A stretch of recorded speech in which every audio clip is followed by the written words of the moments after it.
Hey guys at welcome back sa ating YouTube channel. Medyo matagal akong nawala dahil nga marami akong ginagawa and medyo na busy din ako. Tapos dumami kasi yung dog namin. Marami na akong alaga ngayon and ako yung nagpapakain and ako na din yung naglilinis sa kanila every morning and gabi, so wala akong time na mag-video, pero may papakita ko sa inyo. Ito yung tinitake ko ngayon and ang ganda talaga ng ano ko ngayon. Medyo malight yung skin ko. Hindi naman siya ganun ka-light, pero ayun, napapaganda din niya yung sleep ko and magaganda yung kanyang benefits, guys, and yung kanyang active ingredients. So, without further ado, start na natin yung video.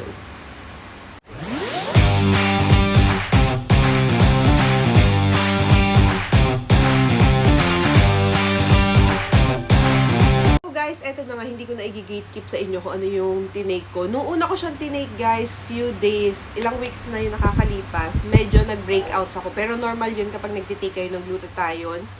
Ito pala siya, guys, si Oxglow. Ito ay glutathione, collagen, and vitamin C na siya. 12-in-1 na din siya, guys. And meron siyang 60 capsule. Good for 2 months na kasi 1 capsule per day lang yung iti-take nyo sa kanya. Ito ay 500 mg na din. Tatlo na to, guys. Ayan. Ito, sealed pa to. Ito yung inopen ko yung isa. Hindi ko pa siya ubos. Ito yung isa pa. Ayan.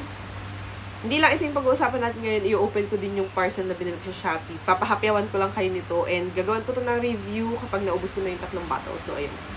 Ito siya, guys. Ayan siya. And tignan nyo. Ayan. Punong-puno to kapag dumating sa inyo.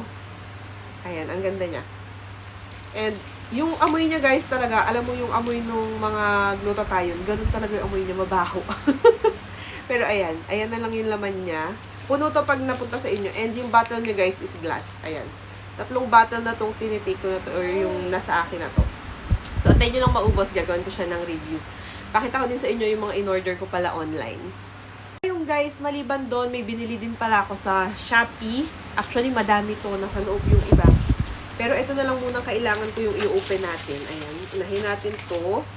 Ito ay tempered glass kasi yung anak ko, palabato na siya ng cellphone. And yung cellphone ko kasi, basag na yung tempered. Wala na akong extra tempered dito. Hindi pala ako, guys, hindi ako nagpapakabit ng tempered glass sa iba. Ako lang yung nagkakabit. O, diba? Dating Muslim yarn. Hindi, charot. Ayan. Bumili na ako. 4 na to. 4 na yung binili kong tempered. Ayan. 4 na piraso na siya. Para ako na lang yung nagkakabit ng tempered glass. Kasi mahal pag sa labas. Parang 100-150 pesos. Diba? So, yun. Ako na lang yung nagkakabit. Ayan siya. And then, next naman natin is ito.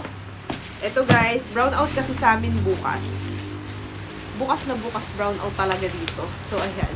May announcement na. And, alam nyo naman na as a mom, addict tayo sa electric fan ng mga anak natin. Sakto naman, sumweldo ako. So, bumili na ako nito. Marami na kami, guys, electric fan. Actually, 1, 2, 3, 4, 5, 6, 7. 7 na yung rechargeable kong electric fan. Pero bumili pa din ako kasi pag maghapunan, hindi naman tumatagal yung isa lang. Iba na din yung sure ka, di ba? So, ayan. Eto. Yung in-order ko, Jisoo Life. And eto naman kasi, guys, maliit lang to. Ayan. As in, maliit lang. Pero, ang kagandahan nito is kapag aalis kami and alam kong mainit, mabilis lang siyang i-shoot sa bag. Kasi nga, hindi siya masyadong kain space. Ayan, 2 pa yung box niya, di ba? Ayan, meron siyang kasamang charger. And ito lang yung pinaka-fan niya. Oops.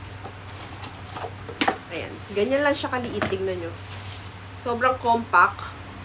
Ayan lang siya dahil nga pag umaalis lang naman talaga yung ano nito. And ayan, nakita nyo ba yung hangin? O, di ba? Ay, ang lakas din niya, guys. In fairness naman, malakas siya. Worth it naman kasi ayan, iba talaga yung hangin pag Jisoo Life, guys, na ano ko to sa mga binili kong fan before, tapos ito, iba. Halos yung lakas na to nung fan ng Simplas na nabili ko, eh yun medyo mas malaki dito yun, pero halos magkasing hangin sila.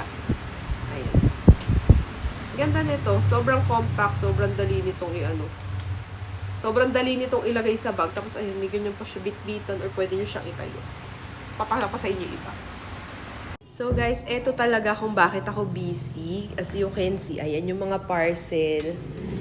Ayan, ito is mga gamit sa bahay to, mga frame. And ayan, ito is bed or ano ba tawag dito? Foam. umorder ako. Pag inopen ko siya, papakita ko na lang sa inyo. And then, ayan. Tingnan nyo kung ba't ako busy kasi nagpapapintura kami ng bahay. Ayan, tingnan nyo. O, diba? Ang ganda na nung hagda namin, look. And ang ganda na nung bahay namin. Tingnan nyo naman. O, diba? Ang kinis na. And sa labas, maganda din siya, guys. Hindi ko muna papakita sa inyo, tsaka na lang sa mga susunod na video. Pero, ayun nga, guys, yung pinagkakabisihan ko. Kung may nakikita kayong may mukha pa ako dito, ano yan, guys? Reflection yan dahil nga basag yung tempered ko dito sa may gawing camera ng front cam namin. So, ayun lang. That's it for today's video. Sana nagustuhan nyo. Please like our video at mag-subscribe kayo dito sa aking YouTube channel, pati na rin sa aking Facebook page. Mag-follow kayo. Bye!